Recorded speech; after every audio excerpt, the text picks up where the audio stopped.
Well, all the pictures I see of you, like your headshots are always very tan and well, I'm always jealous like how well your beard is kept and everything. Yeah, I have my moments. It's a lot of upkeep, but it's like we have nothing else going on, so it's like you might as well spend. The some good time news is there. he really only has to do it 4 or 5 days a month when he comes in. Yeah. Outside of that, like no, outside of that, it's like just a little brush up before I go on camera. Cool. Yeah. Cool. Yeah. All right. Well, we're all good. Unless you Yeah. guys have anything else you got to do, we're good to go. Awesome. Okay, cool. All right. Welcome back to the PricePlow podcast. We are in Secaucus, New Jersey for the Vitamin Shop Wellness Summit. We just wrapped up a day of some really cool seminars today, or I guess seminar Good day. panels. Definitely a good day. So yeah, so awesome. So thank you guys for joining me. I have, of course, Jack Gayton. Remind me of your specific. I know you just recently had a promotion. What's your title at Vitamin Shop? Divisional Vice President of Merchandising. Very cool. And of course, Aaron Heidebrecht, CCO, CRO of Kaged. Kaged. Great to be here. Just caged. Just caged. Cool. I'm super excited about this podcast. We really didn't plan very much for it, which is my favorite part of this, because when we sat down, we started talking about merchandising. Mm-hmm. And so when people hear, your titles, I might call it a little complicated, or for people who are not into the world of category management and buying, they might not have really any clue of what you do on a day-to-day basis. Yeah. So I'd love to start off with just kind of like a background on what you do at Vitamin Shop, when you got here, and how you got Sure. here. Yeah. We refer to it as it can either be a merchant, a buyer, a category manager. It's really all the same thing. So it's a team of people that are really connected to the marketplace, and it's their job to meet with brands, vendors, work with their own private brands, and select the products that go on the shelves at the stores or online. A merchant can be, any store, any retailer, or even any e-com at this point has a merchant team. Usually it's like, the people that are selecting the products. So I've been doing that now over 20 years, between planning and now merchandising and various retailers. So definitely been in the merchant world for a while. So. One of my favorite parts about talking with you specifically, Jack, is just these relationships that you build with vendors. In our space, we get really like in this like echo chamber of sports nutrition, where like it's all the same people, the same formulas at the end of the day. It gets kind of boring. And then I talk with you, and you talk about like Prime, something that is not in my wheelhouse, right. But like I have a great immense amount of respect for that you got into Vitamin Shop, and it obviously has driven a lot of like foot traffic. So I'd love to talk about, trends that you see on a day-to-day basis, because you obviously see things from a different lens. Yeah, I mean, obviously, for the last couple of years, I've been primarily focused on sports. So like the, powders, pre-workouts, all the energy drinks, all the stuff that you talk about on a regular basis. But we have a whole other side of the business. We're the Vitamin Shop.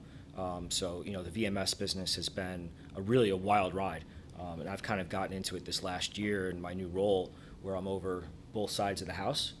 So I get to see it from a little bit of a different perspective, where it's not just that group of people that are focused on, pre-workouts and creatine, things like that, but you start to expand it out more into, I'd say more of the general public, where you're focused on things like greens and probiotics and vitamins and minerals and supplements. And, we're still navigating kind of the fallout from COVID, right? Where it's like you saw this wild spike. I was managing the sports business in 2020. I wasn't having a lot of fun. It was, gyms are closed. Nobody needs 300 milligrams of pre-workout. Yeah. But we call it the D1 side of the house, the VMS side of the house, was on fire. Yeah. Zinc and magnesium and elderberry and things like that. So it's kind of cool now to be on kind of both sides and kind of manage it. But, going back to the question about a merchant is, in most cases, it shouldn't really matter. Like, you should be able to kind of take the principles of finding great products, great brands, building good relationships, and you should really be able to apply that to just about anywhere, mm-hmm. right? So whether you're doing vitamins or pre-workout or toys or whatever it was, you're really kind of following those same principles. I would even say that things have even changed. You mentioned to me that you started in 2019. Pre-2019, there was some social media, there were forums and message boards, but there wasn't a lot of like demand driven by online influencers. It was kind of growing at that point. It feels to me like for a long time, I saw category managers as the people who kind of had the keys to the trends, mm-hmm. right? You were in toys previously, and kind of like what you wanted to put on the shelf kind of dictated what people were exactly going to buy. Yeah. I don't want this to sound negative, but do you feel like some things have become reactive in category management because you're seeing trends? I would say it's definitely a little bit reactive, and sometimes the trends happen so fast, like something like berberine, where it's like the reality is you're going to chase it for a while before you can get a hold of it. But yeah, to your point, in the past, it was the traditional relationship with a merchant and the vendor community was. It was all about that meeting with the buyer, right? And whether or not you got on the shelf kind of dictated what kind of year you were going to have. And now it's a little bit of a different game because of D2C, where brands can really make a name for themselves, and some brands can become super successful without even stepping foot in retail. So you have to kind of change your dynamic in the way that you work with the vendors and the community and the customers, and you pivot based on just the reality, right? Yeah. Retail is still, look, we're a consumer economy. I mean, I think retailers, we're gonna be here. It's always gonna have that room. And now it's like, well, how do we become that arm or that avenue for a D2C brand where it's like they can get accessibility by being on the shelf? Yeah. And we're really trying to lean in on that. I find it really important to work closely with the D2C brands. And in some cases, it's like you're nurturing them a little bit too, or they may be super hot, but they have no idea how to operate for retail. So it's like you're doing a little bit of hand-holding at times too. But it's definitely, to your point, it's not the same as it used to be. It's like the merchants nowadays are spending more time scouring the market and trying to find that diamond in a rough than just letting things come to them. Like a good merchant's out there. Someone said today that the issues with Vitamin Shoppe, like holding D2C heavy brands, is like D2C culture with drop culture and hype. It's a great thing if you sell out because that drives demand. But if you sell out at Vitamin Shoppe, that's not great because Vitamin Shoppe, like you were saying, it's about availability. Yeah. When people come into a store looking for something, they want to be able to get it. Yeah, I was the one who actually said it. It was It was someone intelligent for It sure. was Jack, and I'm pretty sure he was staring at me at one point in time. Yeah, because we've had, there's been times where I've gone to the shelf and Kaged is just not there.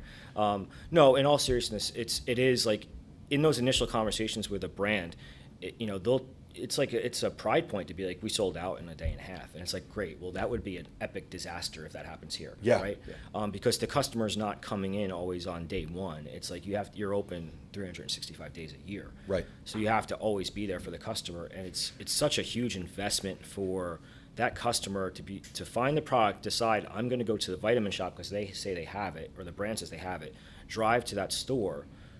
If you don't find it or it's not what you were expecting, now you have a whole new problem. I have a problem in trying to repair that relationship with the customer. The brand may have the problem too. Yeah. So that's one of the things where it's like, if you're really going to get into retail, you have to think about that and make sure you're geared up and you're ready to have that stable supply chain of product. Now, you're always going to have outs, and there's always going to be super hot product that you can't keep. I mean, Prime is a great example. Like, you just can't keep it in stock. That's the reality. But the day-to-day business, you should try to have like as much of a stable supply chain as you possibly can. Does that sometimes come down to forecasting? It does. Yeah. Yeah, and you're not always going to be. You're never going to nail it 100%. You're trying to be within a certain range, right? But a lot of times on new launches, look, a merchant. I still have some stories from back in the day where I swung and missed, and back then it was like when I was doing toys, it was like you were buying imports. And it was like, if you miss, it's like, all right, well, it's going to be a long season because you're going to hear about that for the next 6 months. Yeah. It's a little bit different here, but you can still overshoot, you can still undershoot, and then it's all about a good merchant will know how to react to that and either chase a product up or find a way out of it. Yeah, I can give you the brand view of that because I've been on this side of it, and I've been on the side of where it's good and it's bad, but like. Kaged is a great example. Kaged started as a digital-first business, very strong D2C, healthy Amazon business. And retail was just Vitamin Shoppe, and Vitamin Shoppe is our largest and most important retailer. However, when I joined 9 months ago, we weren't really retail ready in the sense of like how much we were trying to offer and how much we wanted to partner. I think we had the right intentions, but we didn't have the operational effectiveness to meet supply and demand and fulfill orders at the capacity that they could have. So to your point, you probably did walk shelves many a time. Yeah. I walked shelves many a time and didn't see the product where it should be. And that was a point of contention. And one of the things Jack and I even discussed when I joined was like getting the brand operationally ready for that. So we've done a lot of things on our end to get to that point to where our fill rates are much improved. They're not perfect, by any means, but they're far greater than where they were. But we've almost completely reverse engineered our supply chain to fit the retail side of the business. And so you look at digital first brands and what they can do, whether it's an influencer, whether it's a digital media strategy, a paid media strategy, or simply just taking a community of digital influencers and folks that are aware and moving them into retail. All that's great, but if you can't fulfill the order long term, you probably won't sustain on the shelf. Yeah. Mm-hmm. And so, I only say that as somebody who's been on the brand side for a couple different brands, but Kaged is a great example of a brand that's been a little bit up and down in that same sense. But we have a great partnership with Vitamin Shoppe, but we have to work really hard at it every day because, again, the original organization wasn't set up that way. So we have viewers and listeners of like a lot of different expertise levels in our industry. So we might have people who are in the industry excited to kind of learn more about like more granular stuff, but bringing it back for people who want to understand how this works a little bit better, or maybe growing brands who are interested in talking to Vitamin Shoppe. Kaged is sticking around tomorrow to have a conversation with Vitamin Shoppe about the rest of the year, the next Right. year. From both sides, like what do you expect to hear from a brand coming in? What are like things that you value if they're trying to get on the shelf or increase their shelf presence? I think they need to make sure that like they're obviously creating demand, right? Because it's like, look, I'm always like, my most favorite thing is to find that unicorn, that diamond in the rough, and grow it. But the reality is, in a lot of cases, like we kind of need a little bit of proof of concept that you're on the right track. You've built a following. You have engaged customers, and there's a demand for the product. And then also, I talked about it a little bit today too. Is like knowing who you are as a brand, I think, is really important. I do think that there's a lot of brands that, whether they either are constantly reinventing themselves or they're trying to just be like a little bit of everything for everybody. And some brands can do that are more established, but I think it's like you're never going to be a master of anything if you're like that, right? Mm-hmm. So I think it's like who are you? Who's your core customer? What do you stand for? Because and it always kind of goes back to, especially on the sports side, I always talk about like the T-shirt brands. Mm-hmm. Like, are you a brand that is like where your customers are going to be proud enough of that brand to wear a T-shirt to the gym? And yeah. I always talk to the merchants on my team too. It's like whether or not they're a T-shirt brand, yeah. Right? And I think that's a big part of it. And then obviously it's like once you feel like you have that, it's like, okay, well now do I have the infrastructure? Do I have the supply? Do I have reliable co-manufacturers that are going to be able to produce my product on a consistent basis, right? But the first thing comes to is like what's your DNA? What's your identity? I think something that you kind of said before, which kind of drew a line in the sand of how things might have changed, is you mentioned once you got on the shelf, you knew what kind of year you were going to have. Like that was like getting on the shelf was important because then the sales reps were going to be able to sell the product. Mm-hmm.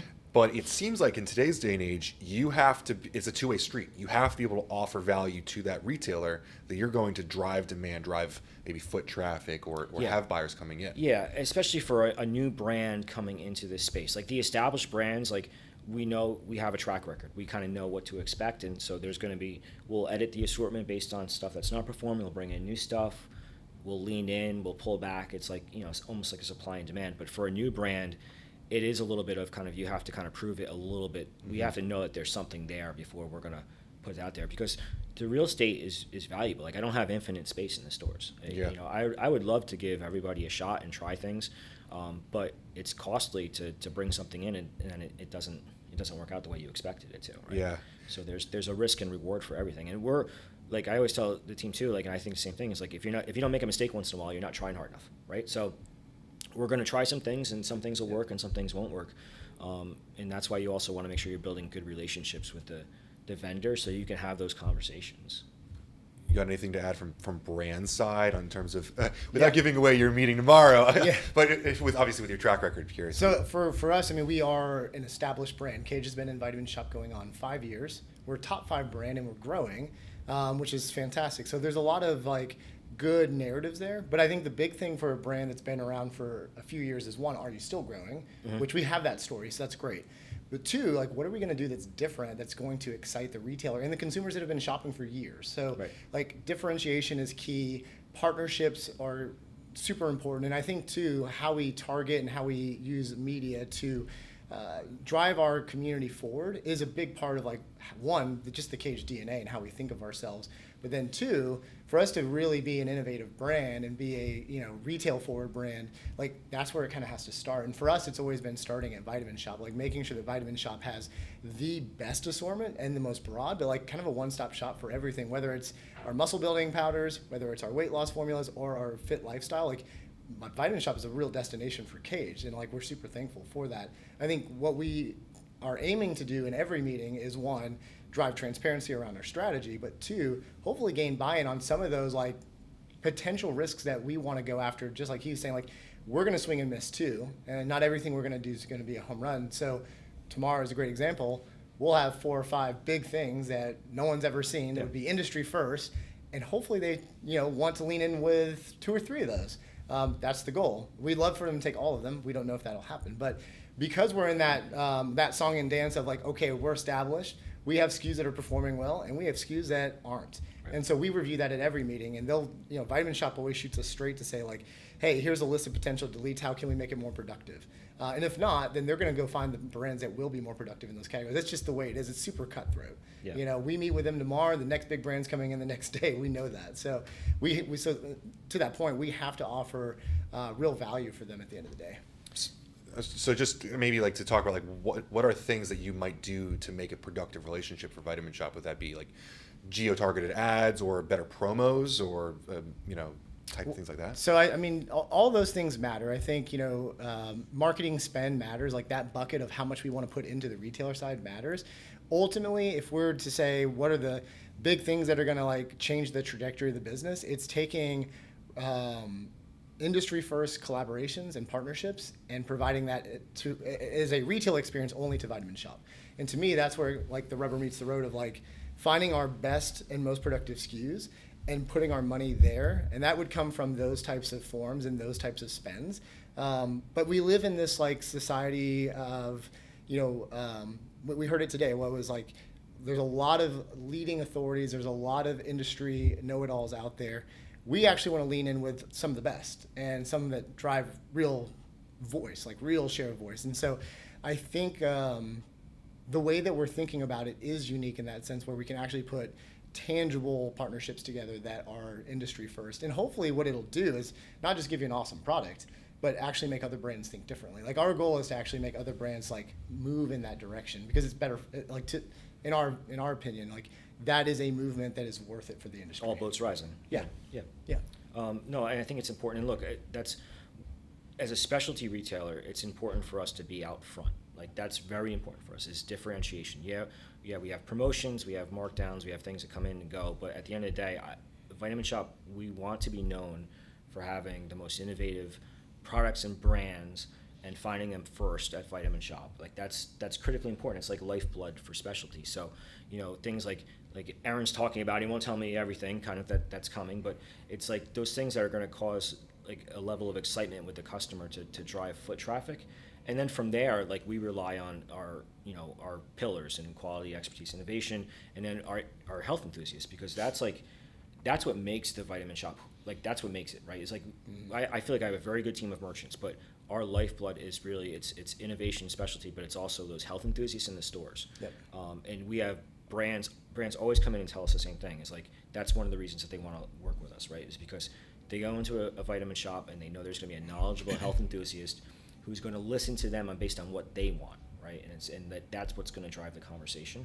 So I think having all of those elements is like what really makes us successful. I wanted to ask you, like in your job, how often you consider the workforce that you have for selling this, because you're obviously you have to give them the best tools, right? But I totally agree with you as an ex health enthusiast. Like I remember during my interview, like 7 different ways, like what's the selling culture, what are the KPIs, like what are are there spiffs, like how does this work? No. And it's like, no, you service the customer, you give them the best experience, and they'll come back for more if that's true. No, 100%. I mean, look, our private brands, like any other retailer, is critically important. I feel like we have great private brands. Whether it's Bodytech, Plant, V-Thrive, all those brands, we think we have very good quality options for our customers. But at the end of the day, it's the customer that's going to decide what they want, and we're going to provide those options. There's no, we don't do spiffs, we don't do sales contests, we don't do things like that, because we want it to be a comfortable shopping experience when you come into the store.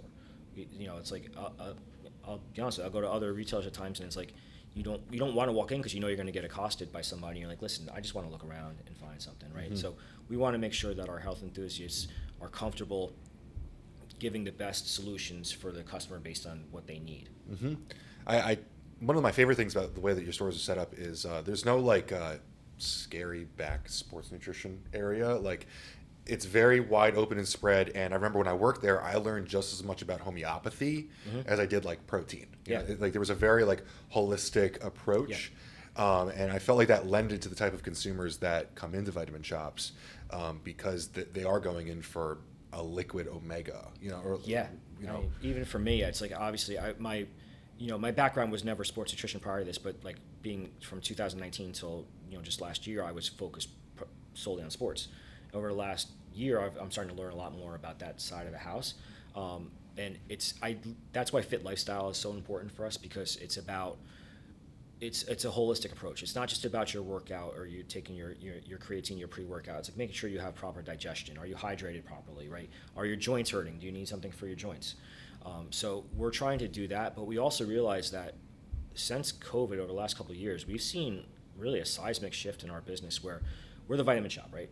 And we used to be 55% plus VMS, like vitamins, minerals, and supplements, and then like 45% sports.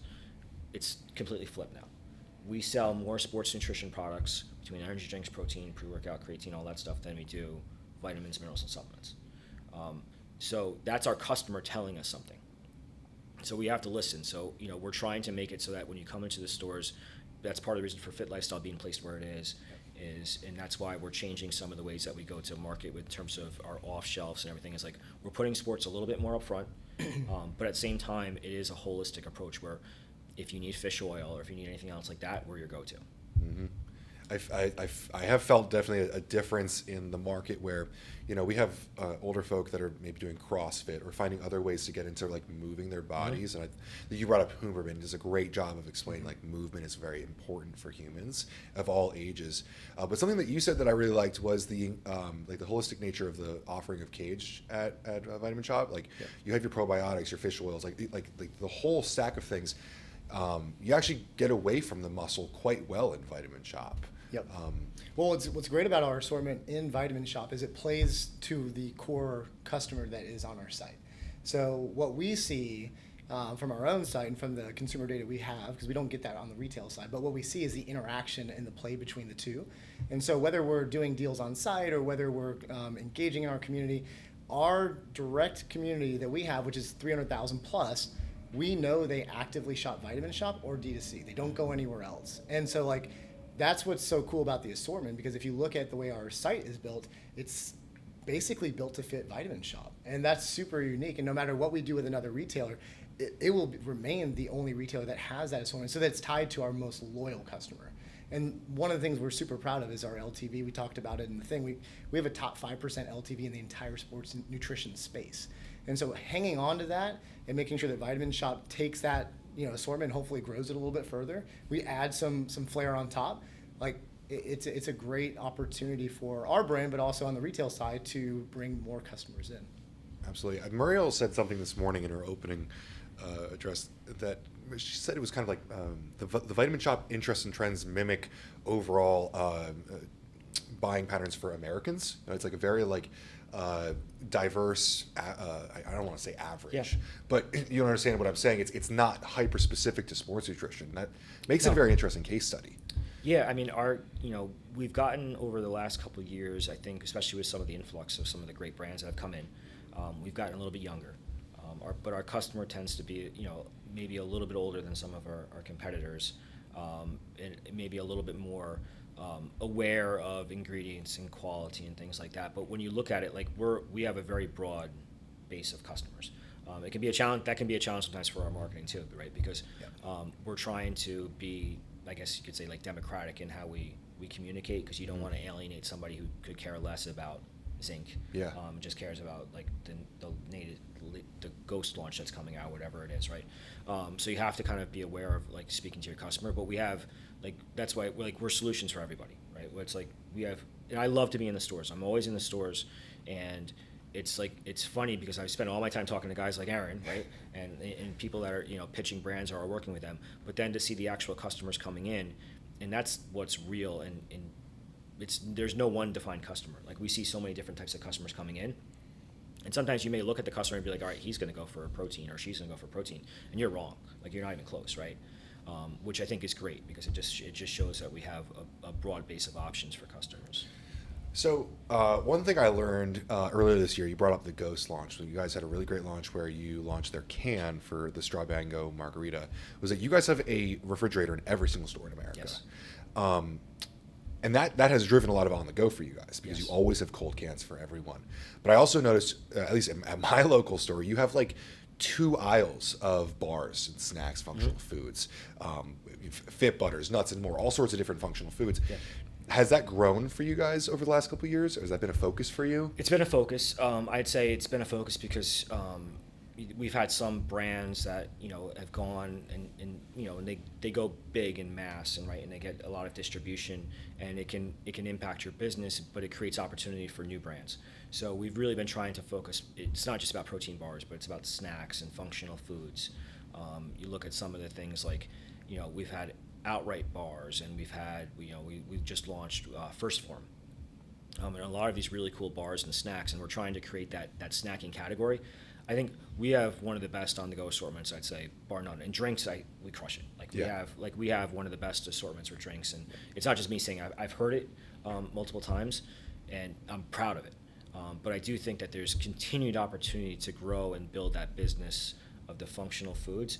We're also looking into functional beverages, right? And it's like I think one of the questions that came up today in the summit was, are energy drinks going to replace pre-workouts? And I'm like, no, it's not, because that energy drink is like an anytime occasion drink. Now, some people may grab it and go to the gym, but it doesn't have the same ingredients. It's not giving you what you actually need for a pre-workout.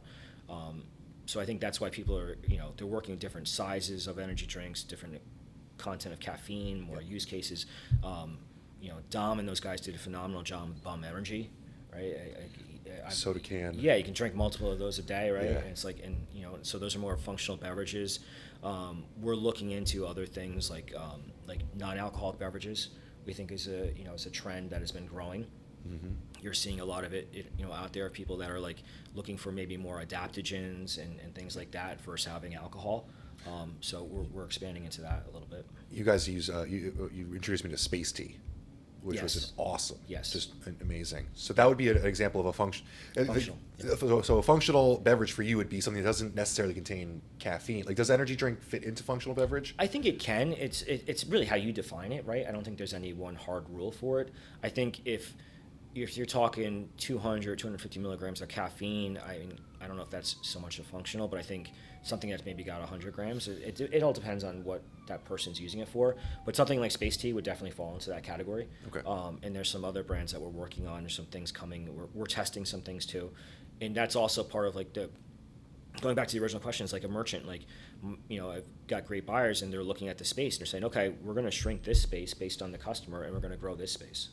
Do you guys test certain markets? Like, do you have I know your East Rutherford store was a flagship store for a long time. Like, do you ever put things just in like a couple stores to see how they do? We do. We have a group of test stores that we'll utilize, and it's like we have a little bit of you have to add a little bit of science to that. So we have a program where we have it's about 25 stores based on size and format and volumes. That allows us to get a good, accurate representation. Like if you test something in like all your best stores, it's going to skew the results a little bit, right? So we try to be as median as possible in terms of choosing that. But testing is a big part of it. I think it's important. So I have to ask the question on energy drinks because we've talked a lot of energy drinks recently over the last 6 or I feel like 2 years since 2020. But we've heard from distributors or different places that it's oversaturated or they wish there would be less. Give me your current status on energy drinks. How do you feel about them as a whole? Are you welcoming more, or would you wish that would kind of fall back? How do you feel about it? No, I definitely, I'm like foot on the gas, go. I don't think we want to pull back on it, but I think it's going to be like cream rises to the top, right? So you're going to continue to raise the hurdles that you have to be part of the business are going to continue to rise by bringing in more products. Our cooler space is not infinite, right? So at a certain point, it's like as new products come in, if we feel strongly about those, we'll have to edit some of the other items that aren't performing to that level. But I think that's a healthy thing. Mm-hmm. I hear a lot of it about saturation. I hear the same thing from collaborations and things like that. But again, I think it's like we're letting the customer tell us what they want. Right? Yeah. I guess like the way that I've always looked at it is like there can't be an infinite amount of energy drinks, but there can be, like we were saying, functional beverages that match the brand. Mm-hmm. Like as much as I love Kaged, I don't want to see a carbonated energy drink from you guys. Like that just, to me, doesn't feel like it meets your pillars of who you are. But some version of a functional beverage which stands up to your brand might be super on brand there. That's kind of how I've looked at the cans a lot recently. Yeah. Well, and my take on beverage just in general is that, it's a productivity game. So as you look at, to your point, I think of it almost like a merchant, even though I'm not a merchant. Like if you have you don't have infinite space, but if you have a finite amount of space, if a new brand's coming in, something has to go, or it has to be better than to go, or you're going to test it with like off shelf or ambient placement or something to that nature to see if it will like really take off. Ambient's challenging when you're trying to trial ambient, but to your point, I think the trend or where it's going is on that functional side. I think you can look at adaptogens. I think you can look at recovery in multiple formats. I think you can look at weight loss in multiple formats now too. I think that Celsius has done a fantastic job of opening up that total TAM. And now you've got brands like OxyShred that are performing well. You've got a few others like C4 Smart Energy that has a little bit of weight loss component to it.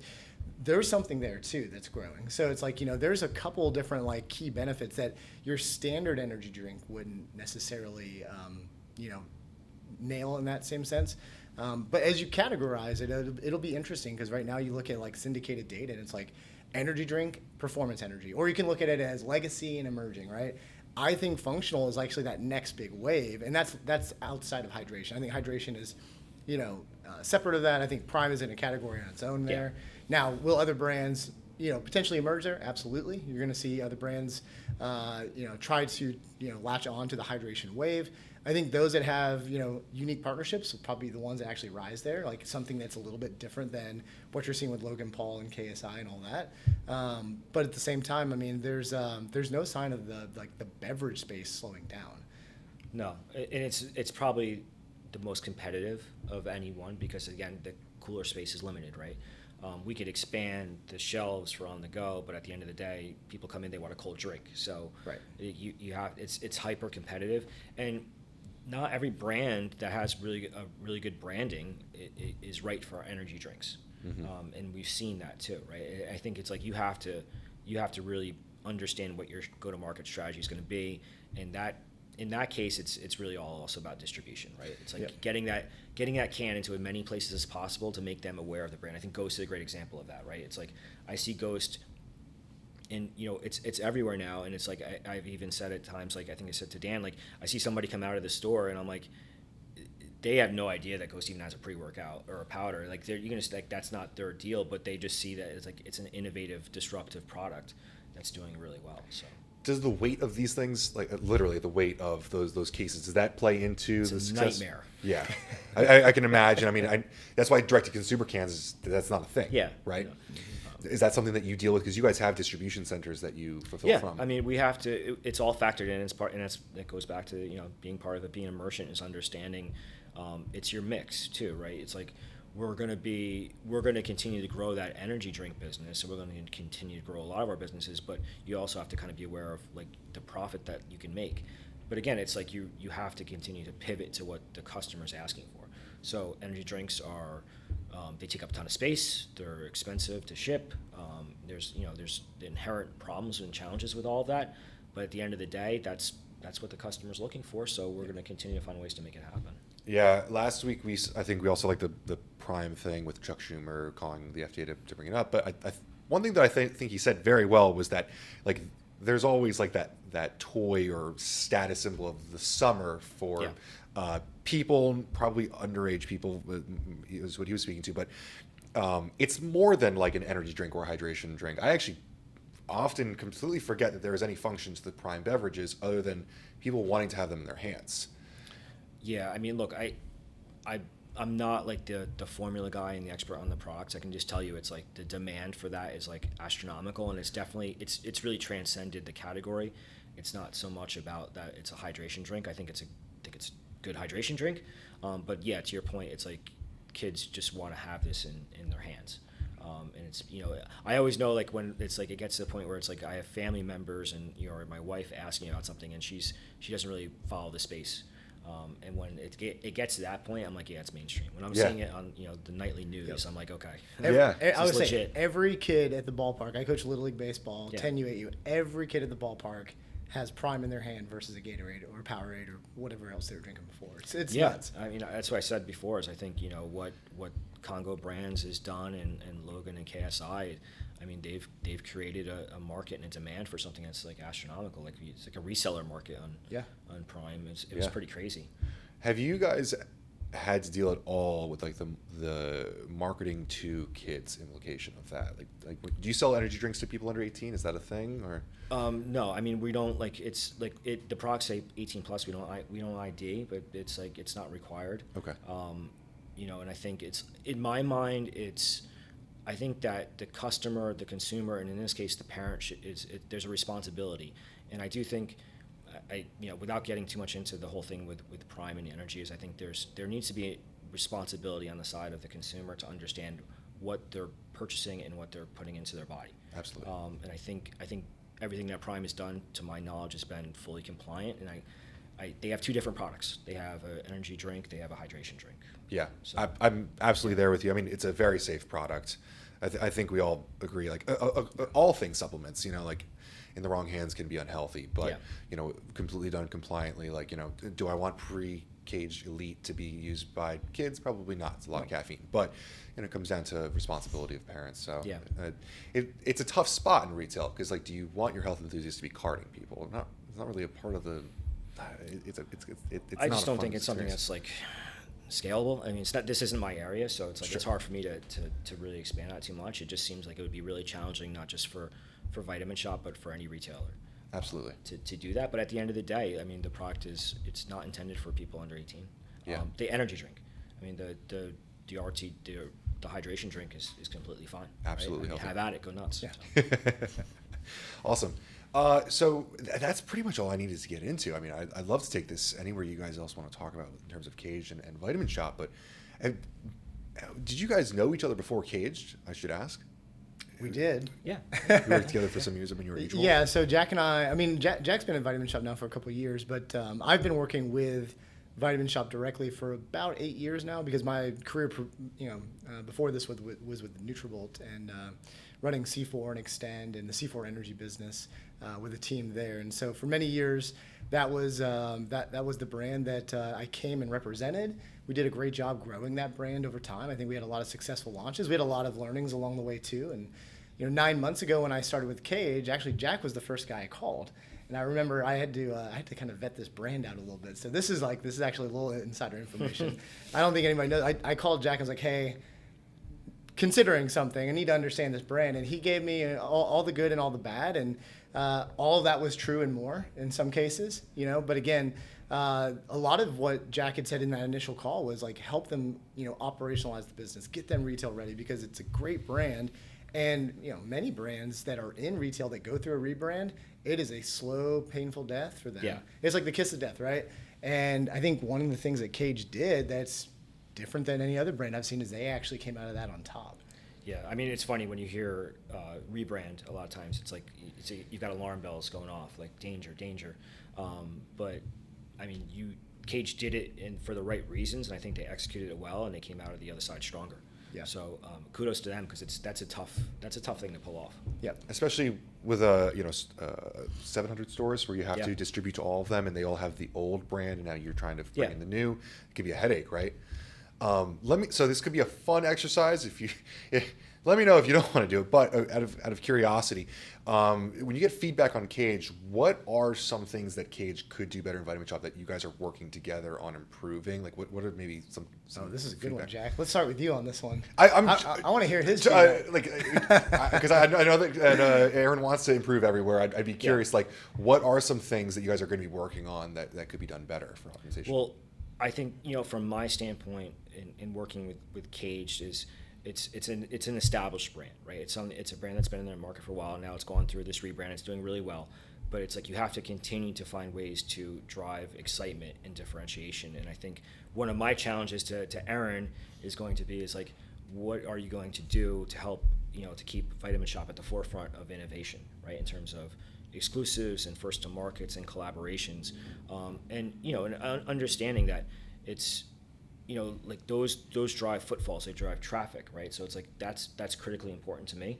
The feedback that we get from the customers is everybody will have, there's certain things like it's like your pricing, and everyone's price sensitive now. It's just that's just the environment we're in. But I think the feedback we get from the customers is fantastic. It's just I want more of it. Like I want, and obviously I want to be able to be like on day one, I want a customer to be like, oh, that is launching in Kaged launched it. I know it's at Vitamin Shop. I'm going there on day one. Like that's what we're trying to get to. Is kind of creating that environment. So that would be my main challenge to him. It's that he's got a great brand, great quality, and it's like we're just like, how do we partner with you? And that's something that we also know we as a partner we have to do a good job of showcasing that brand, right? And making sure that it's like we have it out front and we're giving it the attention it deserves, based on its status. So I think that's my big challenge and that's my big focus.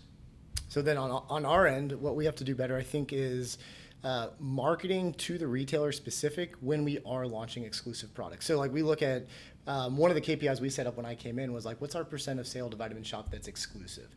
And that wasn't actually a KPI we actually tracked. And so like we've put that tracker in place. For example, like this year we're going to launch 8 exclusive SKUs. First 2 are mindset, and then we've got flavor iterations. So flavor expansions in HydroCharge, flavor expansions in Clean Burn, et cetera. That's just on the core-based business. We also did Caribbean Sunrise Pre-Caged Elite, which was actually voted by health enthusiasts at the PEC, which I thought was super cool. But what I would say is like from the marketing side, we really didn't highlight that in an effective manner. Thankfully, Caribbean Sunrise is our #1 selling flavor and our #1 selling item in total at Vitamin Shop. So that's awesome. We've learned, though, that if we're going to have a system where health enthusiasts pick and choose, we should probably market that more effectively. Like we should do a lot more behind it.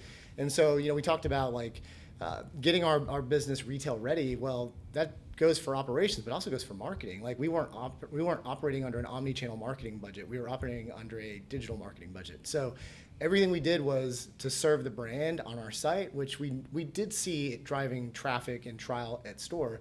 But I would tell you we can amplify that in a lot of really cool ways, and that's what we're going to be talking about a lot tomorrow too, is like how we really dial that investment up so that whether it's a core item or an exclusive item, they're getting like real paid media behind it and new partnerships and new voices behind the brand that like make people want to come in. Like our goal is that health enthusiasts can sit behind the counter and have people come in and say, hey, so-and-so's podcast said it's here and I'm coming for it and it's only at Vitamin Shop. Like that's the dream to me, and that was the dream from like day one when I stepped in.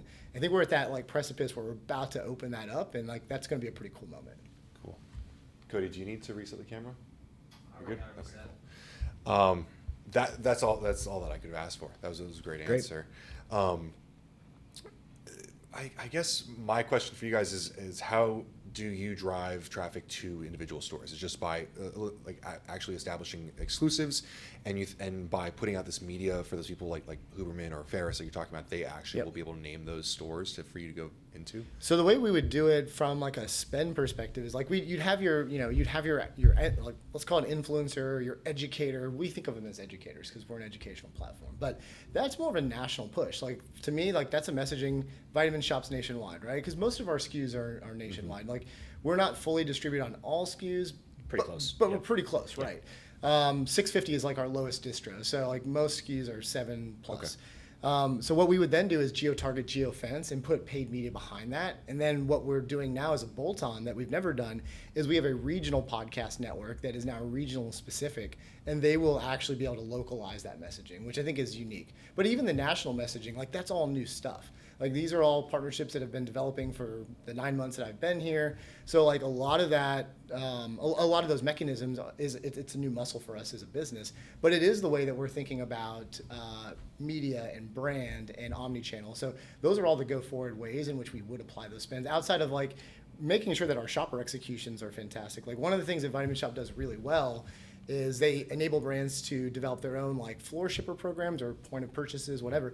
But even beyond that, like we've kind of gone to more of a clean format now where the merchandising team is leveraging the innovation tables. They've got these really beautifully designed like tables and stackouts where all we have to do is add custom signage and work together with our creative teams, and those things look killer in store.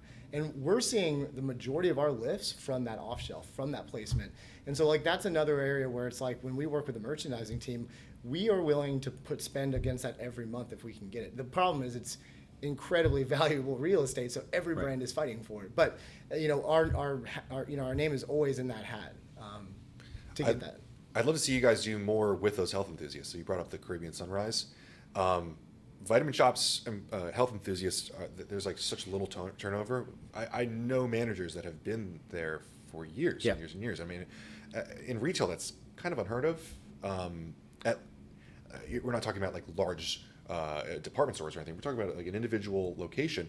They've been around a long time and they're very passionate. So to get them excited about something, to get them to vote for something is quite cool. Yeah, well, it's actually something that we're really putting a renewed focus on. Is number one is like since COVID, we used to always be known for you can come into the stores at any given time, and there was always some samples or some things to try. COVID kind of shut that down, but we're past it now, right? Mm-hmm. So I think we're looking to kind of reboot it, and at least some of the things we're going to talk to you guys about too is how do we get back to doing more of like sampling in the stores, and then also just giving. We want to start to give some of our stores or all of our stores like the flexibility to do some more things like events and demo days, sending them, some swag, some T-shirts and things like that to get them excited about the brand. Like we're probably gonna loosen it up a little bit, Okay. and give our stores a little bit more flexibility and creativity to do things to kind of create that that micro kind of influence within their region. And my goal is I want to get to the point where it's like you're thinking about what to do on a Friday or Saturday, and you're like you're going to need to get product. You're like, well, I'm gonna go over to the Vitamin Shoppe because I know they got cool stuff going on. There's probably some things I haven't seen yet I want to try. I really want to create that environment. Yeah.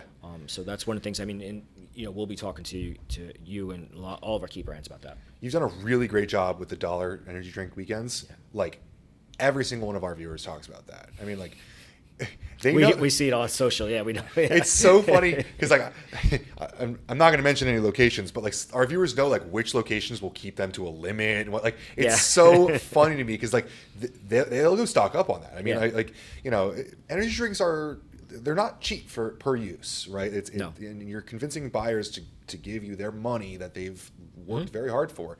And so you kind of just made this fun, like, I'm going to go check out what the sale is this weekend.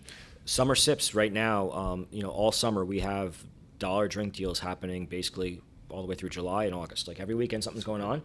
And at the end of the day, it's like it's a little bit also of like that's a little bit of the sampling program, right? Because I think some of our partners who understand it and want to lean in realize that hey, I'm basically doing a sampling, right? And it's like the customer's paying a dollar for it, and we're funding it. I'm funding some of it, but it creates a lot of excitement. People like that's sometimes we joke and like we're like, can you guys comment on something else on our social besides when the next dollar drink is going to come? Right? I gotta get Ghost to do one soon because we're hearing about that one all the time. Yeah, cool, awesome. Well, any closing thoughts? I really appreciate you coming on and talking everything. No, I mean, Ben, obviously I really appreciated this, and I think it was a great day with the summit, and I love getting a chance to kind of let you see a little bit of kind of behind the scenes of what's going on at the Vitamin Shoppe. So no, I appreciate this. We're super excited about this. I definitely can tell you that like our consumers vibe so well with what you guys put out. We're really excited to see you guys. Not that you weren't doing anything for the last 3 years, but like what you're picking up right now, it seems like you're hitting an extra gear. We're pushing hard. Awesome. So sure. I'm sure people will see in the future after what goes on since this day. But congratulations on the Wellness Summit. I should definitely say like that was absolutely one of the coolest events in this industry. Awesome. on the backs of you guys doing the wellness trends, maybe 2 weeks ago, I think it Yeah. was. It's really cool to just see Vitamin Shoppe kind of taking the reins and leading in sharing and dictating what these trends are. You guys are really becoming a force of creation. It's not always content, but you're sharing No, information. we're trying to add value to the industry and to our customers, however we can. I know you're not huge on Instagram, but I guess LinkedIn might be a good spot if people are interested. LinkedIn, yeah, I'm not like, you know me. Like I'm you, envious. you sent me the DM and I didn't respond for like 2 weeks because I just didn't check it. So no, I'm not a big. I'm on it all the time, but I'm not super interactive. But yeah, LinkedIn. Awesome. Yeah, for Cool. anything. So All right. Everyone knows Aaron at this Yeah. point. Every social platform, find me. I gotta take lessons from you. Yeah. Awesome. Thank you guys for joining us. Thank you, guys.